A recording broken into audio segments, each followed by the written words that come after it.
Hey guys, Captain here, bringing you guys a Pokemon video about a Pokemon card deck I've been working on. It's a retro deck built from the first three sets, Base, Jungle, and Fossil, and it's based around these three guys, the Eeveelutions. Now, because it's built to be a retro deck, my little disclaimer here is going to be that I play with the old rulings of cards. So, for example, Bill, which is now a supporter, I'm still playing as a trainer. And Energy Retrieval, which now says something along the lines of take two basic energy from your discard pile and put them in your hand. The old one, you had to trade one card away from your hand to the discard. So, just keep that in mind as you're watching the video and all. So the main strategy of the deck here is to be powering up the Eeveelutions and try and always be hitting for weakness. Now, the three Eeveelutions can be powered up with double colorless energy for quick attack, which can hit for sometimes decent damage, except because it's flippy, you'll usually be hitting for either 20 or 60, and sometimes it's really annoying to not hit that flip right when you need it.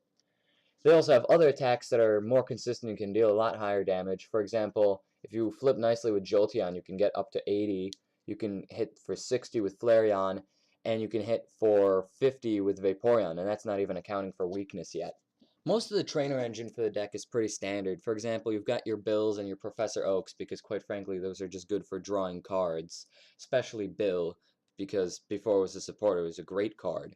Other stuff like energy removal and gust of wind will slow down your opponent and also help you score some cheap KOs. And cards like Pokeball and Pokemon Trader will help you search out the proper evolution you need. Now, if you'll notice with the Pokemon line, I have to roll with 4 EV because I'm limited to 4, because for some reason that's the rule with EV, even though I wish they let you use an unlimited amount, for example, how they did it with Arceus. But anyway, I chose to go with 2 of each evolution because that's pretty good insurance for in case one is prized, and the chances of both being prized is rather slim. And this way, you can also be setting up one on the bench while one is active. Revive is there so you can reuse EVs, and you could potentially get out 6 evolutions in a game. And Recycle is there, even though it's not a great card, because you can reuse the evolutions evolved forms, or sometimes you never know when you just need to try and recycle back an energy or some trainer card. Since the deck runs 3 different types of energy, as well as double colorless energy, energy retrieval is pretty useful for getting the right energy from the discard to keep them cycling. Originally I tried running Energy Search, but overall I didn't really like it. Then we have Switch, which I only run one of, but can be sometimes useful for switching between evolutions without having to pay the retreat cost, because you never know when that could be an issue. And then finally, Computer Search is there because it can search out any card, which can be really useful because you can grab the evolution you need at any time, a trainer card you might need, for example, Professor Oak, an energy card, or anything along those lines. And then finally, jumping back to the Pokemon, there's Electrode. Now, originally when I made this deck, I didn't use Electrode, but the problem is that then I was left with 4 basics, being Eevee, which means I'd almost always start with a lone Eevee, and I also mulligan a lot more. 6 basics is still pretty low, but I have higher chances of starting with more than one basic, and I have a much lower chance of mulliganing. Electrode's an interesting and fun card, and it's really useful only because of its Pokepower, which lets me knock it out and then attach it to any of the evolutions to use for 2 of any one energy type.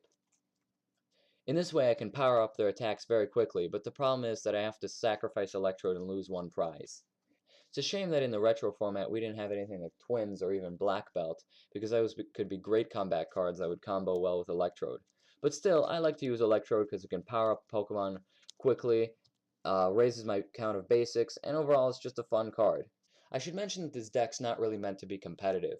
I use this mostly for playing against friends who have decks just built from whatever cards they had lying around their collection, because they don't have the time or effort to dedicate to building a modern competitive level deck, or we don't play competitive unlimited because generally that ends up trying to win on the first turn every single time.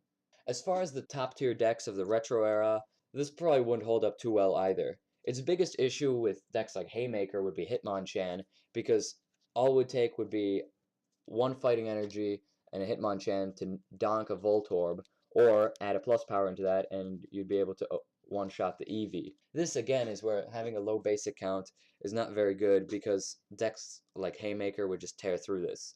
The only really notable competitive deck from the early era that this deck might have an advantage against would be Rain Dance, because Rain Dance is overall just a slower deck and is weak to lightning. Regardless of all of this, though, I still find the deck to be very fun to play, and it's also pretty interesting. I've tried to make it more consistent by adding in the double colorless energy and the electrode, which originally were not there, because I noticed that sometimes when you're bombarded with energy removals, it can be really hard to come back or to start attacking.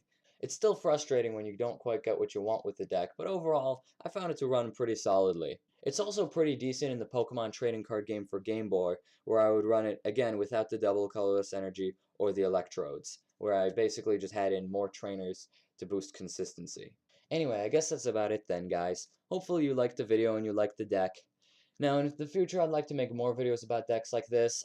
I don't know if I'll always do retro decks. Might cover some modern decks, but we'll see. Basically, just whatever pops to mind is all.